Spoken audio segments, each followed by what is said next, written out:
Hello dear friend, this is Ashish Charles. Today we are going to discuss new unit carboxylic acid and its derivative.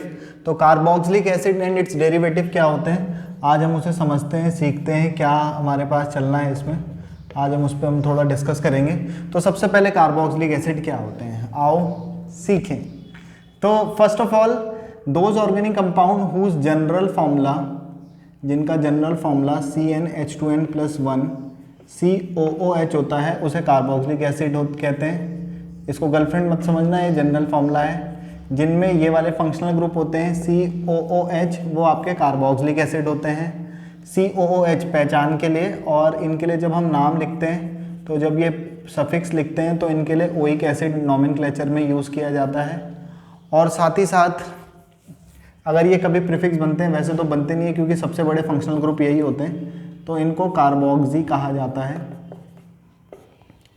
ये इस तरीके का ये concept है। इसके हम थोड़ा सा बेसिक टॉपिक्स पे बात करेंगे, फिर हम इनके प्रिपरेशन मेथड पे बात करेंगे। तो सबसे पहले जैसे आप नोमेनक्लेचर करते हैं, तो नोमेनक्लेचर कैसे करते हैं, मैं थोड़ा बेसिक पार्ट आपको डिस्कस कर लूँ कुछ नाम के साथ। उसके बाद हम कुछ नई चीज़ों पे बात करेंगे प्रिपरेशन मेथड पे। तो CH3CH2COOH, COOH single bond CH, double bond CH, single bond C, triple bond C। वैसे IUPAC के लिए हमने वीडियोस बना रखी हैं, लेकिन फिर भी हम यहाँ पे थोड़ा सा उन्हें डिस्कस कर रहे हैं कुछ एग्जांपल के साथ कार्बोक्सिलिक एसिड से रिलेटेड, क्योंकि हम बिल्कुल बेसिक से जा रहे हैं ताकि आप लोगों को कोई कन्फ्यूज़न ना हो। शुरू से कार्बोक्सिलिक एसिड की कहानी शुरू कर रहे हैं और कुछ टॉपिक पे बात करते हैं। तो फर्स्ट नोमेनक्लेचर करते समय काउंटिंग उधर से स्टार्ट करते हैं जहाँ से कार्बन नियर पड़ता है, फंक्शनल ग्रुप नियर पड़ता है, और अगर फंक्शनल ग्रुप में कार्बन हो तो उसे काउंट करते हैं। नाम लिखने के लिए सबसे पहले word root, number of carbon atom, फिर प्राइमरी सफिक्स, कार्बन कार्बन के बीच के बॉन्ड देखे जाते हैं। लेकिन ये कार्बन नहीं है, लेकिन ये क्योंकि इस फॉर्मूले को सेटिस्फाइड करता है तो ये मेथेन हो गया, वर्ड रूट, फिर प्राइमरी सफिक्स सिंगल बॉन्डेड वाले, और सफिक्स लगता है 1 ओइक एसिड, तो मेथेन 1 ओइक एसिड। ये भी वोवल है और ये भी वोवल है, वन पोजीशन बतानी नेसेसरी नहीं होती, तो हम इसे मेथनोइक एसिड भी कहते हैं क्योंकि इसे लाल चींटी से प्राप्त किया गया था जिसे फॉर्मा कहते हैं, इसीलिए इसका घर का नाम फॉर्मिक एसिड भी है। ट्राइबल नेम इसका नाम है ethanoic acid. Word root primary suffix and secondary suffix. Word root मतलब number of carbon atom, primary suffix बीच के बॉन्ड। फंक्शनल ग्रुप के लिए सफिक्स क्या लगता है, ओइक एसिड, तो एथेनोइक एसिड। और एक इसका जनरल सा कॉमन नाम है एसेटिक एसिड। इसकी बात करें, काउंटिंग कहीं से भी स्टार्ट कर सकते हैं, जिस साइड से फंक्शनल ग्रुप नियर पड़ता है 1 से, चाहे इधर से करते तो भी नियर पड़ता। तो इसका IUPAC name ethane 1,2 dioic acid. क्योंकि ये दोनों वोवल है तो हम ई को हटा भी सकते हैं, ई को हटा करके भी लिख सकते हैं। और इसका एक कॉमन नाम है ऑक्जेलिक एसिड। इस पे एक वाइवा का क्वेश्चन पूछा जाता है कि आप इसका मोलर मास बताओ, तो मोलर मास कैलकुलेट करें तो 12, 16, 16 और ये 45 आता है और 45 ये, तो मोलर मास इसका 90 करके आता है। कुछ बच्चे सिर्फ 90 ही बता पाते हैं, लेकिन इसका असली फॉर्मूला कार्बोक्सिलिक ऑक्जेलिक एसिड का ये होता है COH2H2O, तो 90 तो इसकी वजह से आता है, और 16, 17, 18 2 जा 36 और ऐड करते हैं तो हमारा 126 मोलर मास आता है। तो ऑक्जेलिक एसिड का जब कभी वाइवा में मोलर मास पूछा जाता है तो आप 126 देते हैं। रिएक्शन लिखते समय हम यही लिखेंगे क्योंकि हमने इसमें डाई कार्बोक्सिलिक एसिड भी पढ़ने, तो हम उस पर भी बात करेंगे आगे जाकर के यूनिट में। 1, 2, 3 ये IUPAC का पार्ट है। प्रोपेन 1 ओइक एसिड या प्रोपेनोइक एसिड भी कह सकते हैं इसे। अगर मैं इसकी बात करूं तो इधर से भी COH नियर पड़ रहा है, इधर से भी, बट 1, 2, 2 पे ट्रिपल बॉन्ड, 1, 2, 2 पे डबल बॉन्ड। डबल ट्रिपल जब सेम पे आते हैं तो पहले तो फंक्शनल ग्रुप के अकॉर्डिंग काउंटिंग करते हैं। जब फंक्शनल ग्रुप को नहीं मतलब फंक्शनल ग्रुप से हम क्लियर नहीं हो पा रहे तो फिर डबल बॉन्ड ट्रिपल बॉन्ड को प्रेफरेंस मिलती है, पहले इनको मिलती है। तो डबल और ट्रिपल सेम पे तो काउंटिंग डबल बॉन्ड से की जाती है, ये IUPAC का रूल है। तो IUPAC में नोमेनक्लेचर करेंगे तो hex 2ene 4ine 1,6 dioic acid. इस तरीके से हम IUPAC word root, primary suffix and then secondary suffix. अब हम बात करते हैं इसकी, तो 1 पे COH, इधर से भी 1 पे, 1, 2, 2 पे ट्रिपल बॉन्ड, 1, 2, 3 पे डबल बॉन्ड। तो जब डबल ट्रिपल सिंगल सब प्रेजेंट होते हैं तो काउंटिंग या तो डबल बॉन्ड या ट्रिपल बॉन्ड जो नियर पड़ता है उस साइड से करते हैं। तो ट्रिपल बॉन्ड नियर पड़ रहा है तो ट्रिपल बॉन्ड से करेंगे, लेकिन नेम अल्फाबेटिकली करेंगे। तो इसका नोमेनक्लेचर अगर हम करें तो 7 कार्बन के लिए वर्ड रूट हेप्ट, 2 आइन 4 इन, लेकिन अल्फाबेटिकली ई पहले आता है तो 4 इन 2 आइन। काउंटिंग ट्रिपल बॉन्ड से हुई है क्योंकि वो नियर पड़ रहा था। वर्ड रूट हो गया, बॉन्ड के नाम हो गए प्राइमरी सफिक्स, फिर सेकेंडरी सफिक्स 1 पे और 7 पे, तो लिखते हैं 1,7 डाइओइक एसिड। कि इस तरीके से हम IUPAC कर लेते हैं। एक एग्जांपल अगर आप और देखना चाहो तो आप समझ सकते हो, CH double bond CH single bond C triple bond C CH2 COOH 1 2 3 1 2 2 पे डबल बॉन्ड पड़ रहा है, तो डबल बॉन्ड ट्रिपल बॉन्ड में से डबल बॉन्ड नियर पड़ रहा है, तो अब की बार काउंटिंग डबल बॉन्ड वाली साइड से कर लेंगे। तो हेप्ट 2 इन 4 आइन और 1,7 डाइओइक एसिड। इस तरीके से हम नोमेनक्लेचर कर लेते हैं। बस बात इतनी सी है कि आपको एक बात कॉन्सेप्ट ध्यान रखना होता है IUPAC में, जो आपको कभी नहीं भूलना होता है, वर्ड रूट, प्राइमरी सफिक्स और फिर सेकेंडरी सफिक्स। फंक्शनल ग्रुप के नाम लिखे जाते हैं सेकेंडरी सफिक्स में, और अगर कभी प्रीफिक्स प्रेजेंट हो तो सबसे पहले प्रीफिक्स का नाम लिखना होता है। तो 1 मार्क्स के ऑब्जेक्टिव क्वेश्चन के लिए IUPAC भी पूछा जा सकता है, तो आप ध्यान रखें और इस बात को कभी नहीं भूलना होता है, कभी नहीं भूलना है। तो इस तरीके से आप IUPAC नोमेनक्लेचर कर सकते हैं। आप इसका स्क्रीनशॉट ले लें, पॉज करके स्क्रीनशॉट ले लें, और उसके बाद आप इसके नोट्स वगैरह हम बना देंगे, बता देंगे। तो आप लोग स्क्रीनशॉट लेकर के नोट्स प्रिपेयर कर लें, और उसके बाद हम आगे बढ़ रहे हैं नए वाले टॉपिक पे। तो होप आपने नोट कर लिया होगा। हम नेक्स्ट टॉपिक पे डिस्कस करने वाले हैं inductive effect, acidity, acidic strength of carboxylic acid on the basis of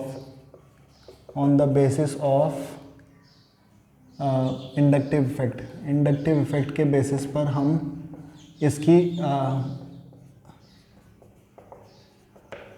इसकी हम इंडक्टिव इफेक्ट के बेसिस पर हम एसिडिटी को मेंटेन करेंगे, क्योंकि कार्बोक्सिलिक एसिड एसिडिक नेचर के होते हैं, तो हम उसकी एसिडिटी को बताते हैं। यहाँ पर हम किस तरीके से मैनेज करते हैं हम देखते हैं, आओ सीखें। तो सबसे पहले इंडक्टिव इफेक्ट क्या होता है? इंडक्टिव इफेक्ट वो होता है कि इलेक्ट्रॉन को अपनी तरफ खींचने या देने की जो ताकत होती है, क्षमता होती है, उस इफेक्ट को इंडक्टिव इफेक्ट कहते हैं। इस पर हमने अलग से वीडियो बनाया, वहाँ पे जा करके भी देख सकते हैं इंडक्टिव इफेक्ट सर्च करके। बाकी हम इंडक्टिव इफेक्ट को बस बेसिकली हम इतना समझेंगे कि इंडक्टिव इफेक्ट जो हमारे इस यूनिट में या इस टॉपिक में काम का है, हम उससे निचोड़ लेते हैं यहाँ से। इंडक्टिव इफेक्ट 2 टाइप के होते हैं, प्लस आई इफेक्ट और एक होता है आपका माइनस आई इफेक्ट। अगर वो प्लस आई ग्रुप की वजह से हो रहा है तो that is called plus I effect. अगर वो माइनस आई ग्रुप की वजह से होता है तो minus I effect. Plus I effect या प्लस आई इलेक्ट्रॉन डोनेटिंग ग्रुप की वजह से होते हैं, ये इलेक्ट्रॉन विड्रॉइंग ग्रुप की वजह से होते हैं। इलेक्ट्रॉन डोनेटिंग में आपके कौन कौन से आते हैं? OH, X और आपके जनरली X तो माइनस आई वाला होता है, इलेक्ट्रॉन डोनेटिंग में OH, NH2 और R जनरली ये आते हैं। बेसिकली हम एल्काइल ग्रुप पे ज़्यादा फोकस्ड रहते हैं, और इसमें आपके हेलोजन NO2 और CN ये आपके माइनस आई ग्रुप शो करते हैं, और जिसमें हेलोजन पे ज़्यादा फोकस्ड रहता है। तो हम इसी से रिलेटेड हम कुछ बात करेंगे। तो CH3 COH H COOH CH3 CH CH3 COOH और CH3 CH3 और COOH, ये कुछ एग्जांपल्स हमने आपके सामने नोट किए हैं। तो देखो, सबसे पहले आप एक बात का ध्यान रखना, अगर ये कोई इलेक्ट्रॉन डोनेटिंग ग्रुप लगाया है किसी भी कार्बोक्सिलिक एसिड पर, तो पहले ये एसिडिक नेचर का होता है। क्यों? क्योंकि इन्होंने शेयर पेयर के इलेक्ट्रॉन बीचों बीच होते हैं, क्योंकि ये इलेक्ट्रोनेगेटिव एलिमेंट है तो अपनी तरफ इलेक्ट्रॉन को अट्रैक्ट करता है। इस बदतमीजी को, शेयरिंग को इलेक्ट्रोनेगेटिविटी कहते हैं। उस इलेक्ट्रोनेगेटिविटी की वजह से उसने अपनी तरफ खींचा, जिस वजह से इस पर नेगेटिव और इसने अपने इलेक्ट्रॉन दिए हैं, तो इस पर पॉजिटिव चार्ज आता है। बट क्योंकि बॉन्ड टूटा नहीं है, खाली इलेक्ट्रॉन शिफ्ट हुए हैं, तो इस पे इसीलिए इसे पार्शियली नेगेटिव और हाइड्रोजन को पार्शियली पॉजिटिव से रिप्रेजेंट किया जाता है। तो आधा तो वो वैसे ही टूट चुका है। अब मैं ऐसे हल्का सा भी कर दूंगा तो बॉन्ड टूट जाएगा, मतलब मैं हल्की सी एनर्जी भी दे दूंगा तो बॉन्ड ब्रेक हो जाएगा। लेकिन यहाँ पे अगर इलेक्ट्रॉन डोनेटिंग ग्रुप लगे हैं, यानी कि ये या ये, तो ये क्या करते हैं? इलेक्ट्रॉन डोनेट करते हैं। तो एक तो वो इधर खींच रहा है, लेकिन ये इसे जब इधर देंगे तो ये बीचों बीच ही चले जाएंगे, इधर शिफ्ट नहीं होंगे। एक्चुअली में इधर शिफ्ट होने चाहिए थे इलेक्ट्रोनेगेटिव की वजह से, लेकिन ये इलेक्ट्रॉन दे रहा है तो ये बीचों बीच रहेंगे और बॉन्ड मजबूत रहेगा, और बॉन्ड मजबूत होगा तो H+ देर से देगा, और क्योंकि जब H+ देर से देगा तो एसिडिटी कम हो जाएगी। समझ आया तो अच्छी बात, नहीं समझ आया तो +I ग्रुप जुड़ने से एसिडिटी घटती है, डिक्रीज करती है। आप इस बात को ध्यान रखेंगे कि कोई +I ग्रुप जुड़ा होगा तो एसिडिटी इनवर्सली प्रोपोर्शनल होती है, डिक्रीज करती है।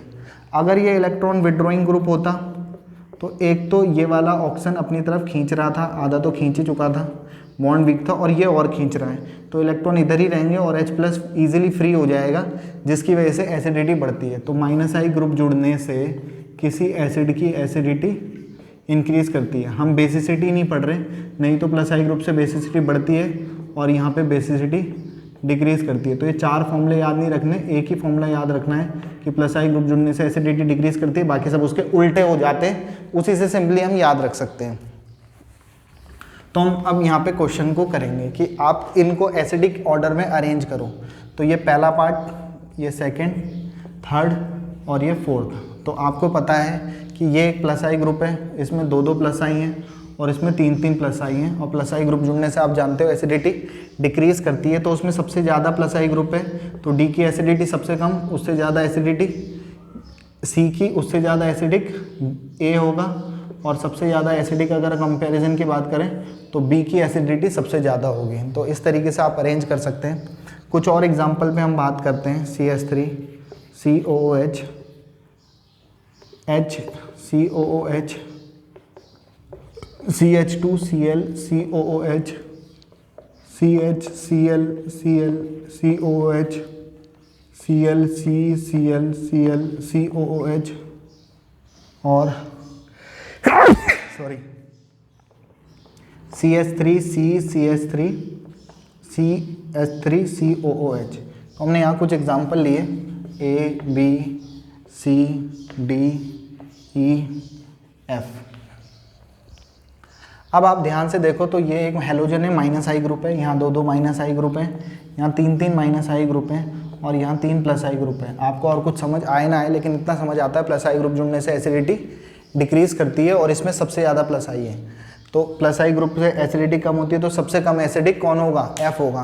और -I ग्रुप जुड़ने से एसिडिटी बढ़ती है, और इसमें 3-3 -I ग्रुप हैं, तो E की एसिडिटी सबसे ज़्यादा होने वाली है। बाकी हम धीरे धीरे करके अरेंज कर लेंगे सबको। अगर ऑप्शन में आता है तो अगर ये कोई ऑप्शन होता तो वो वैसे ही टिक हो जाता, ये सबसे कम और ये सबसे ज़्यादा, बाकी के बीच के जो भी होते वो उससे मैनेज हो जाते हैं। फिलहाल इसके बाद इससे ज़्यादा एसिडिक कौन होगा? -I ग्रुप जुड़ने से एसिडिटी बढ़ती है, इसकी सबसे ज़्यादा, इस वाले की, क्योंकि 2 हैं इसमें तो इसकी इससे कम, इसमें 1 है, इसकी उससे कम। अब आई बात किसकी? +I ग्रुप जुड़ने से एसिडिटी डिक्रीज करती है, तो सबसे कम इसकी है।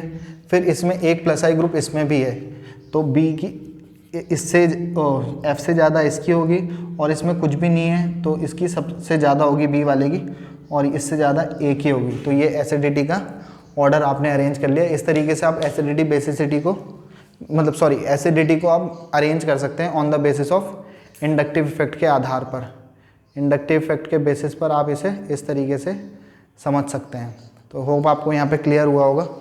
मैं पॉज करके स्क्रीनशॉट ले लो आप लोग और इसे समझते रहना आराम से। बात बस इतनी सी है, ये कॉन्सेप्ट ध्यान रखना है। कुछ और एग्जांपल पे बात कर लेते हैं हम आप लोगों के साथ में। इंपॉर्टेंट एग्जांपल है इंडक्टिव इफेक्ट से रिलेटेड, 1 मार्क्स के क्वेश्चन के लिए इंपॉर्टेंट है, तो विशेष इस पर ध्यान रखें इस तरीके के क्वेश्चन के लिए। नेक्स्ट हम बात कर रहे हैं CH3 CH2 COOH, CH3 CHCl COH, CH3 CH Br COOH, CH3 CH F COOH, और CH3 C CH3 CH3 COOH, A B C D E। अब आप यहाँ देखो तो इसमें तो सबसे ज़्यादा +I ग्रुप में, इसकी एसिडिटी सबसे कम होगी, E सबसे कम होगा। इसमें भी एक +I ग्रुप है, इसकी एसिडिटी भी इससे थोड़ी सी ज़्यादा हो जाएगी। बाकी इसमें -I ग्रुप आ गया। लेकिन अगर माइनस आई ग्रुप में बोलें तो ये तीनों एक जैसे हैं, लेकिन बस यहाँ पे फ्लोरीन, ब्रोमीन और क्लोरीन है। तो क्योंकि फ्लोरीन ज़्यादा इलेक्ट्रोनेगेटिव होता है तो ये माइनस आई इफेक्ट ज़्यादा शो करता है, और माइनस आई इफेक्ट से एसिडिटी बढ़ती है। तो सबसे ज़्यादा एसिडिक कौन होगा? क्योंकि फ्लोरीन ज़्यादा इलेक्ट्रोनेगेटिव है और माइनस आई ग्रुप ज़्यादा शो करता है, और माइनस आई ग्रुप जुड़ने से एसिडिटी बढ़ती है, सबसे ज़्यादा एसिडिक ये होगा। उससे कम क्लोरीन वाला होगा, और ब्रोमीन की इलेक्ट्रोनेगेटिविटी उससे कम होती है तो वो कम इफेक्ट शो करेगा। क्लोरीन वाला उससे ज़्यादा और ब्रोमीन वाला उससे कम, और आपका एसिडिटी का ऑर्डर कुछ इस तरीके से हो जाएगा। तो इलेक्ट्रोनेगेटिविटी के आधार पर ये क्वेश्चन हुआ है। एक और एग्जांपल पे हम बात कर लेते हैं। CH3 CH2 CH Cl COH CH3 CH Cl CH2 COOH CH2 Cl CH2 CH2 COOH, alpha beta gamma, alpha beta gamma, alpha beta gamma. तो ये अल्फ़ा पोजीशन पर है, ये बीटा पोजीशन पे है, और ये गामा पोजीशन पे है। तो अल्फ़ा पोजीशन, क्योंकि ये इसके इंडक्टिव इफेक्ट का रूल है कि डिस्टेंस बढ़ने पर इंडक्टिव इफेक्ट डिक्रीज करता है, तो यहाँ पर ये जस्ट पास में है तो ये ज़्यादा इंडक्टिव इफेक्ट शो करेगा, और जब ज़्यादा इंडक्टिव इफेक्ट शो करेगा तो माइनस आई ग्रुप जुड़ने से एसिडिटी बढ़ेगी, तो ये सबसे ज़्यादा एसिडिटी बढ़ेगी, तो ये सबसे ज़्यादा इफेक्ट, ये कम और ये उससे कम। तो सबसे ज़्यादा एसिडिक क्या होगा? अगर मैं इसे ए, बी और सी समझ लूँ तो ए वाला सबसे ज़्यादा एसिडिक, बी वाला उससे कम, और सी वाला उससे कम एसिडिक, क्योंकि माइनस आई ग्रुप जुड़ने से एसिडिटी बढ़ती है और माइनस आई ग्रुप सारे ही सेम थे, लेकिन क्योंकि ये नज़दीक में था ये सबसे ज़्यादा इफेक्ट शो करता है, और माइनस आई ग्रुप जुड़ने से एसिडिटी बढ़ती है, इसलिए ए की एसिडिटी सबसे ज़्यादा है। तो यही आज की क्लास का हमारा एक पोर्शन था। नेक्स्ट पार्ट में हम डिस्कस करेंगे preparation method of carboxylic acid. तो यहाँ पर हमने आज आपको बताया इंडक्टिव इफेक्ट का क्या इफेक्ट पड़ता है, और कार्बोक्सिलिक एसिड किसे कहते हैं, यूनिट का नाम एंड इट्स डेरिवेटिव है। तो ये COH ग्रुप है। अगर यहाँ से OH ग्रुप हट जाए और Cl आ जाए तो एसिड क्लोराइड बनेगा, OH हट जाए और OR आ जाए तो ये ईस्टर बन जाएगा, OH हट जाए और यहाँ पे NH2 आ जाए तो ये एमाइड बन जाएगा, एनहाइड्राइड बन जाएगा। तो ये बाकी के जितने भी फंक्शनल ग्रुप होते हैं वो कार्बोक्सिलिक एसिड से ही डिराइव हुए होते हैं, इसलिए इन्हें डेरिवेटिव्स कहा जाता है कार्बोक्सिलिक एसिड के। तो इसलिए यूनिट का नाम carboxylic acid and it's derivatives है।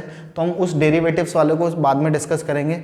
बाकी फिलहाल जी लो अपनी ज़िंदगी, नेक्स्ट वीडियो में पिएंगे आपका खून। Have a good day, goodbye, good night, शुभ रात्रि।